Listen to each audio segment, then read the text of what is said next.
y'all so y'all can see us, but we also want to pay homage to to a fallen icon who is bigger than just his sport.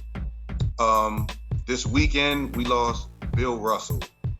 If you don't know who Bill Russell is, he was an 11-time NBA champion who was also the first Black professional coach in a sport.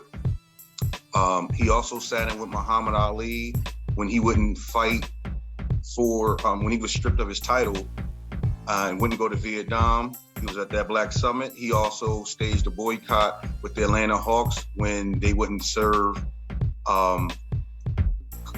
Black players at a game. And he stood for a lot of things. He also,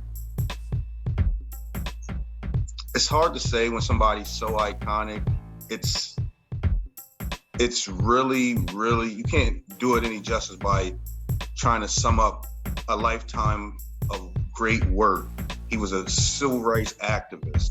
He was a first in a lot of things, but most of all, he was a stand-up guy. When you seen that he passed, there was a lot of great people who just felt like they were at a total loss for words because of what this man meant and what he did. That speaks more volumes about who the man was more than anybody, than anybody can say. Like, you just have everybody saying positive things about you, and to live 88 great years and have a resume that nobody can really say anything negative. Nobody said anything negative about him. You couldn't hear anything negative about him. Great man off and on the court. We just want to say rest in peace to the great Bill Russell. Being a barrier breaker in those times was hard. So they said he was like on the Olympics. There was like traveling, and there's games that he wasn't allowed to stay in hotels. So they went to North Carolina. He couldn't stay in North Carolina. They had to find a Black-owned hotel for him to stay at. A lot of the players that he played with at that time, I think it's like 2 of them that are alive, was basically saying like they wish they would have spoken up more while he was going through everything he was going through, because they knew it was wrong. It just, they felt like that was just the ways of the time.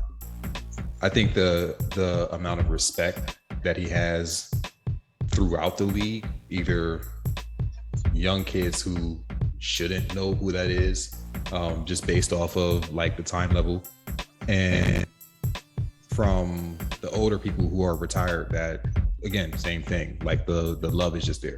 I think dude set a precedence for being a class act. I think that's a big deal in basketball, and to have 11 rings in 12 seasons? That's nasty.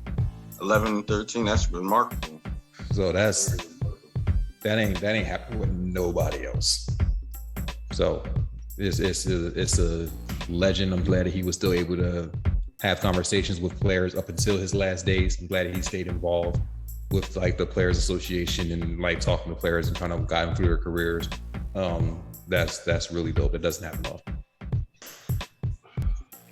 Definitely, just like excellence personified. Just sorry we lost him. He lived a long, productive life, and that's all you want to do. You want to leave a legacy that's, like, it's lost for words. Like that's what I'm saying.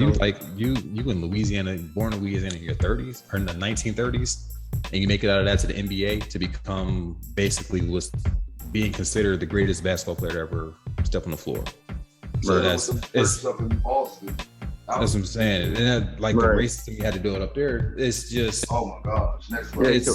He would win a champion. In his book, he stated like he won a championship and then they wouldn't let him in the restaurant, but he fought through it. And like you said, and it's just a testament to the man that he was, because again, he just put so many boundaries forward for everything for us. Like you said, he showed that we were able to coach, because he also had 2 of those championships was a player coach, and it was just, he just broke so many barriers for us, and we just really appreciate everything about the man. It was just excellence personified. And he, like you said, he had Muhammad Ali's back along with Jim Brown and the others. He just was always there. Lou Alcindor, they were all there. It's just, he was a definite testament to his race, his times, and just being a hero. Like you use that word loosely these days, but that's somebody that was a hero and a legend, that you can hold your hat on and nobody's really gonna question it.